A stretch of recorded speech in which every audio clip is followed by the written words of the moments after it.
जय गुरुदेव। मेरे प्रिय साधकों और दर्शकों, अपने स्पिरिचुअल ज्ञान रहस्य चैनल में आपका सभी का स्वागत है। आप तक त्राटक साधना सीरीज के 5-6 वीडियो हो गए हैं। आज हम प्रतिबिंब त्राटक के बारे में देखेंगे। प्रतिबिंब त्राटक को मिरर त्राटक, दर्पण त्राटक ही बोलते हैं। मिरर त्राटक साधना करने से साधक को वशीकरण विद्या प्राप्त हो जाती है। साधना सही विधि विधान से करेंगे तो आपको सिद्धि 100% मिलती है। और एक बात बताना चाहता हूँ कि आपको तंत्र मंत्र साधना में किसी और देवी देवता या जीन पिशाच की मदद लेना पड़ता है। लेकिन ये जो शक्ति आपको प्राप्त होती है, ये आपने स्वयं की आत्मा की शक्ति होती है। कोई भी कार्य पूरी श्रद्धा और विश्वास से करेंगे तो सफलता मिलती ही है। अपना मन कैसा कार्य करता है। मुझे एक कहानी याद आ रही है। एक कैदी था, उसे राजा ने मृत्यु दंड की शिक्षा सुनवाई थी। लेकिन एक मानस तज्ञ था, वो बोला वो तो वैसे ही मरने वाला है, तो मैं एक प्रयोग करना चाहता हूँ। तो राजा बोला ठीक है। तो उसने सैनिक से बोलकर उसको बांध दिया और उसके पास एक विषारी सर्प को उसके पास छोड़ दिया और बोले ये सर्प आपको दंश करेगा और आपका मृत्यु हो जाएगा। ऐसे बोल के उसके आंखों पे पट्टी बांध दी और सैनिक को बोले सर्प को छोड़ दो उसके पास। लेकिन असल में उसके पास उसे छोड़ा नहीं। एक छोटी सी पिन लेके उसके पैर के ऊपर पिन चुभा दी और उसके बाद सर्प को उसके बाजू में छोड़ दिया और उसके आंखों पर जो पट्टी बांधी थी उसे निकाल दिया। जब उस कैदी ने देखा कि सर्प उसके पास से गुजर रहा है, तो उसे लगा कि उसी सर्प ने मुझे दंश किया है और मैं अभी मरने वाला हूँ, अभी मैं नहीं बच सकता। ये विचार उसके मन में आने लगे और कुछ देर बाद उसके मुंह से फेस आने लगा और पूरा शरीर कांपने लगा और वो मर गया।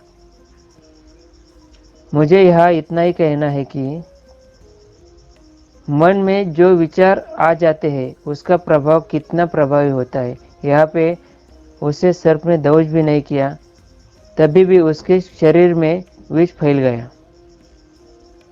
और उसकी मृत्यु हो गई। यह तो पूरा सच है, तो इसका प्रभाव कितना पॉजिटिव हो सकता है आप समझ सकते हो। इसलिए आपको हमेशा पॉजिटिव विचार करना चाहिए, उसका रिजल्ट ही पॉजिटिव ही मिलेगा। लेकिन एक बात बोलना चाहूँगा कि आपका एक नेगेटिव विचार 100 पॉजिटिव विचार का नाश कर देता है।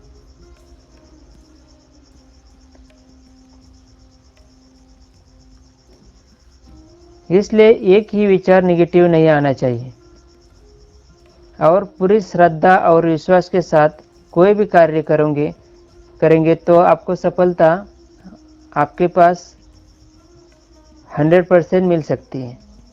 ये मेरी गारंटी है। साधना करते समय ये होगा या नहीं होगा, यही दुविधा अवस्था में रहोगे तो आपको सफलता कभी नहीं मिल सकती। इसलिए विश्वास और दृढ़ संकल्प बहुत जरूरी है। चलो अपने मुख्य विषय पे आते हैं। दर्पण त्राटक के बारे में जानेंगे। आपको ये वीडियो पसंद आए तो लाइक करें, सब्सक्राइब करें और शेयर करें। और दूसरी बात, इस त्राटक सीरीज के बाकी वीडियो भी जरूर देखें। जो शुरुआती साधक है उन्होंने शुरुआती समय में बिंदु त्राटक से ही शुरुआत करनी जरूरी है, क्योंकि बिंदु त्राटक एक ऐसी साधना है, इसमें एकाग्रता बढ़ती ही है और इसका अनुभव भी जल्दी हो जाता है। अपना विश्वास बढ़ जाता है और त्राटक का जो शुरुआती चरण है वो भी पूरा हो जाता है। ये साधना करने से आपको बहुत सारे लाभ मिलते हैं। ये साधना कम से कम 1.5 to 2 महीने करना चाहिए। पूरी जानकारी के लिए इसके पहले की जो वीडियो वो एक बार ज़रूर देखें, तो आपको पूरा समझ में आएगा। उसमें पहला चरण, दूसरा चरण और बाकी प्रैक्टिकल, उसमें सब कुछ बताया है, एक बार ज़रूर देखें। और ये वो साधना करने से, बिंदु त्राटक से क्या होता है, आपको जो आँखों की जो ताकत है वो बढ़ जाती है, एकाग्रता से देखने की क्षमता बढ़ जाती है, जो आँखों से पानी गिरता है वो बंद हो जाता है। और ये साधना की प्रैक्टिस हो जाती है। तो अभी हम दर्पण त्राटक क्या है, कैसे करना चाहिए, ये देखेंगे। दर्पण त्राटक साधना से वशीकरण विद्या आपको प्राप्त हो जाती है और साधक के आंखों में एक दैवी तेज आ जाता है, उसे सर्वलोक, पशु पक्षी वश हो जाते हैं।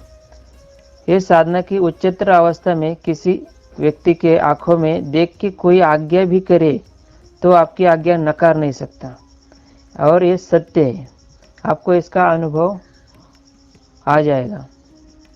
आप पूरी लगन और विश्वास से साधना करेंगे तो आपको अनुभव जरूर आएगा।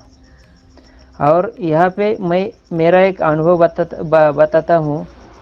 बताता बैठूँ तो वीडियो बहुत लंबा हो जाएगा, इसलिए मैं मेरा अनुभव कोई भी नहीं बता रहा हूँ, ये आप खुद स्वयं अनुभव करें। एक बात और बताना चाहूँगा कि ये साधना सफल होने के बाद आप कोई भी वस्तु में भी वशीकरण सामर्थ्य निर्माण कर सकते हैं। इसे वस्तु में जो वशीकरण शक्ति है वो डाल सकते हैं। वस्तु कोई भी देखे तो उसे देख के, मनुष्य हो, प्राणी हो, पक्षी हो, वो देख के वश हो जाएगा, इतना उसमें शक्ति आ जाता है। इसके कुछ प्रयोग है, वो बाद में एक अलग से वीडियो में देखेंगे। पहले ये देखेंगे साधना कैसी करनी चाहिए। ये साधना करके उठते हो तो उसके बाद भी आपकी आंखों के सामने कुछ दृश्य दिखाई देते हैं। उसी समय आप किसी को कुछ बोले या मन में कुछ सोचे तो वो बात सच भी हो जाती है। ये साधना के लिए सुबह का समय बहुत अच्छा होता है। वह समय जब सूरज उगना शुरू हो जाता है, उसी समय साधना के लिए मंद प्रकाश होना बहुत ज़रूरी है। आपको सुबह का समय का एडजस्टमेंट नहीं हो रहा तो शाम का समय का चयन कर सकते हो। शाम के मंद प्रकाश में साधना करने में कोई प्रॉब्लम नहीं, लेकिन मंद प्रकाश नेचुरली होना चाहिए। नहीं तो आप बोलेंगे रात्रि में झूरो बल्ब जला देंगे, उसके मंद प्रकाश में साधना करेंगे तो आपको सफलता कभी नहीं मिल सकती, क्योंकि यह साधना के लिए कृत्रिम प्रकाश नहीं चलता, इसे नेचुरल प्रकाश होना जरूरी है। साधना के लिए एक 8 बाय 6 इंच का बेल्जियम कांच का मिरर लेना है, लेकिन आजकल बेल्जियम के शीशे नहीं मिलते, क्योंकि मैंने बहुत खोजने का प्रयास किया लेकिन नहीं मिला। इसलिए क्या करो, एक जाड़ा कांच का शीशा दुकान से लेके आओ, साइज वही होना चाहिए। बेल्जियम का ओरिजिनल शीशा मिला तो अति उत्तम। उसे दीवार के ऊपर ऐसा लटकाना है कि उसमें आपका प्रतिबिंब सामने, आपकी नज़रों के सामने दिखाई दे दीवार। और दूसरी बात, दीवार का जो पीछे का कलर है वो सफ़ेद कलर रहेगा तो अति उत्तम। और उसके बाद शीशे के सामने 3 फीट अंतर रख के आप बैठ सकते हैं। प्रथम क्या करें, आंखें बंद करें, आपका जो भी इष्ट रहेगा उसका 5 मिनट स्मरण करें। स्मरण करने से बहुत कुछ फायदे होते हैं। आपका मन शांत हो जाता है, मन में जो विचार चल रहे हैं वो भी कम हो जाते हैं और धीरे धीरे एकाग्रता बढ़ती है। और उसके बाद आंखें खोले और साधना चालू करें। और आपका जो चेहरा है, चेहरे के बीच में आज्ञा चक्र है, आज्ञा चक्र पे अपना अपनी नज़र डालें।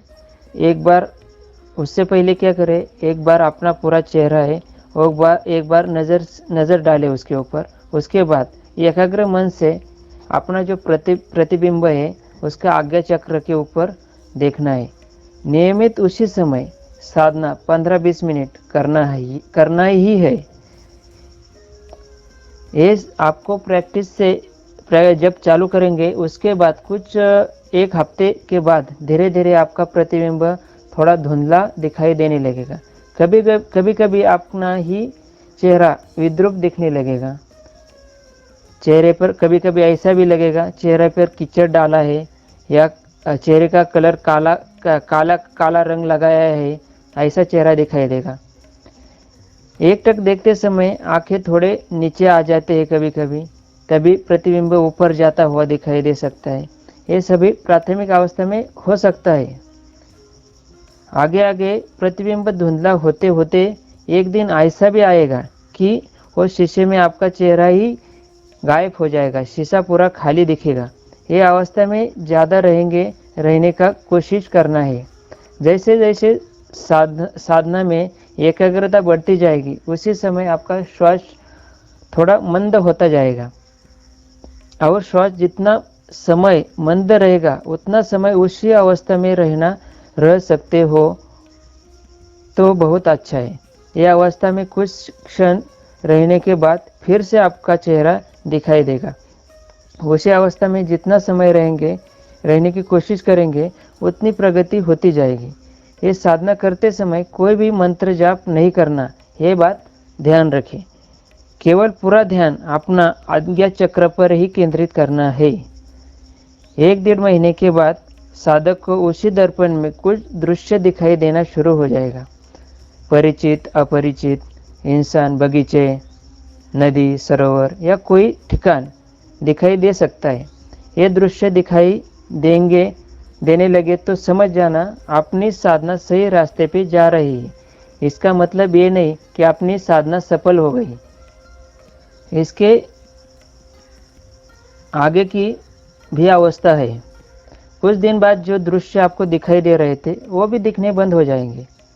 आपको लगेगा कि आपकी साधना गलत रास्ते पे जा रही है, आप फिर से शुरुआती अवस्था में आने लगे क्या? ऐसा नहीं है। ये अवस्था ये होती है कि अपना जो बाह्य मन है वो लुप्त होकर अंतर मन से मन एक हो जाता है। इसको तुर्यावस्था भी कहते हैं। ये सर्वश्रेष्ठ अनुभव होता है। इसमें ये अवस्था में आपको मैं हूँ, मैं कौन हूँ, मैं का जो अर्थ है ब्रह्म, स्व में विराम हो जाता है इसका। ये ब्रह्मावस्था होती है। लेकिन मैं हूँ यहाँ तक पहुँच गए तो भी बहुत है। यहाँ तक पहुँचने के लिए बहुत बड़ी ये पहुँचे तो भी बहुत बड़ी सिद्धि आपको मिली है, ये समझ लेना। संसारी इंसान के लिए इतना ही बहुत कुछ है। रोज साधना करके उठने के बाद वो दर्पण निकाल के एक थैली में रख देना है। वो दर्पण किसी बच्चे के हाथ में नहीं जाना चाहिए। और दूसरी बात, उसको साधना के अलावा दूसरे कोई भी कार्य के लिए उसका इस्तेमाल नहीं करना है। वो खाली उसी कार्य के लिए इस्तेमाल होना चाहिए। और साधना से उठने के बाद और एक पहले भी आपको बताया है, इसके पहले वीडियो में अभी भी बता रहा हूँ।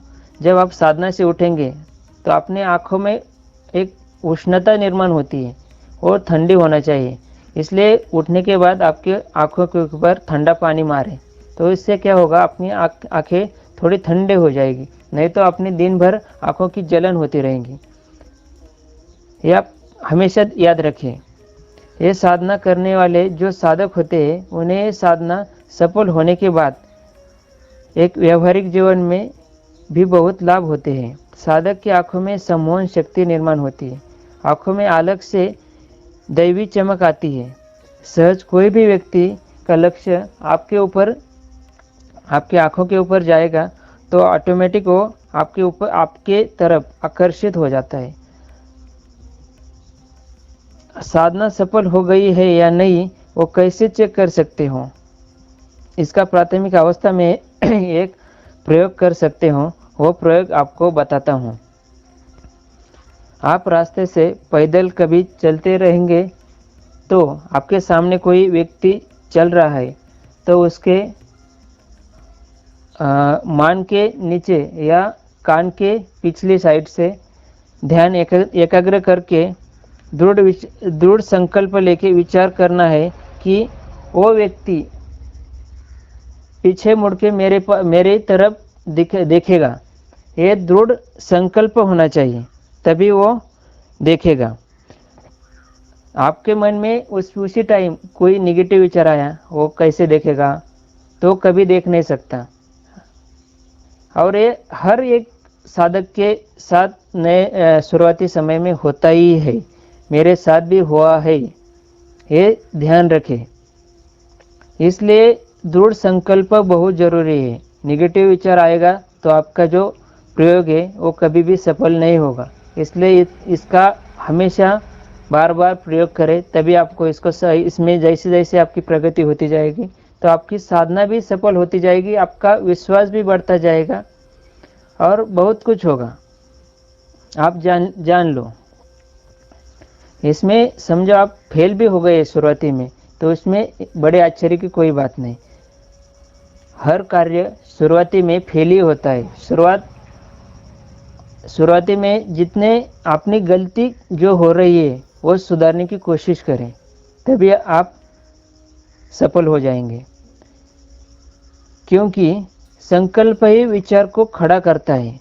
शुरुआती समय में प्रयोग फेल हो सकता है क्योंकि आपका संकल्प इतना बलवान नहीं हो सकता, उसके ऊपर अपना ही दृढ़ विश्वास नहीं होता। इसलिए शुरुआती प्रयोग फेल हो जा सकता है, लेकिन प्रयोग छोड़ना नहीं है। जैसे जैसे सफलता मिलती जाएगी वैसे वैसे सफलता को और बढ़ते जाएंगे। इसका भी अनुभव आपको खुद ही महसूस होगा। इसका जब अनुभव आएगा तो आपको खुद ही इतना खुशी मिलेगी कि ये प्रयोग में बहुत कुछ मिलता है, बहुत कुछ आपको मिलेगा। ये प्रयोग की उच्चतम अवस्था यानी आपके संकल्प शक्ति के जोर के ऊपर सामने जो रास्ते से चल रहा व्यक्ति को आप रोक भी सकते हैं या उसके तरफ आप उसको अपनी तरफ देखने के लिए भाग पाड़ सकते हैं। सामने वाले जब आपकी तरफ देखेगा या रुकेगा तो उसको खुद ही पता नहीं चलेगा कि मैं क्यों रुका हूँ और मैं पीछे क्यों देखा। ये सब क्यों होता है, इसके पीछे भी एक साइंटिफिक रीजन है। साधना करने से साधक का मन निर्विकार हो जाता है।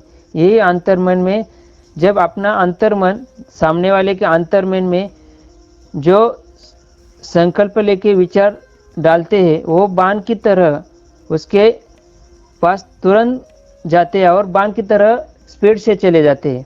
इसलिए उसका रिजल्ट भी तुरंत दिखाई देता है। एक व्यक्ति के अंतर्मन के विचार दूसरे के अंतर्मन में डायरेक्ट चल जाते हैं, इसलिए विचार संक्रमण क्रिया तुरंत हो जाती है। और एक प्रयोग बताता हूँ। साधना करते समय जब दृश्य अदृश्य हो जाएगा तब आप मन में कोई भी विचार या कोई खाने का वस्तु मुझे 1-2 दिन में खाने को मिलेगा ऐसा विचार लाके छोड़ना है। उसके बाद उसे मन से निकाल देना है, क्योंकि उसी टाइम जो विचार आया था वो पॉजिटिव होता है, लेकिन बाद में कुछ नेगेटिव विचार आएगा तो वो संकल्प पूरा नहीं होगा। इसलिए उसके बाद उसे भूल जाना है। ये प्रयोग करके देखिए, लेकिन पूरा विश्वास होना चाहिए। प्रयोग फेल हो गया तो भी नाराज नहीं होना।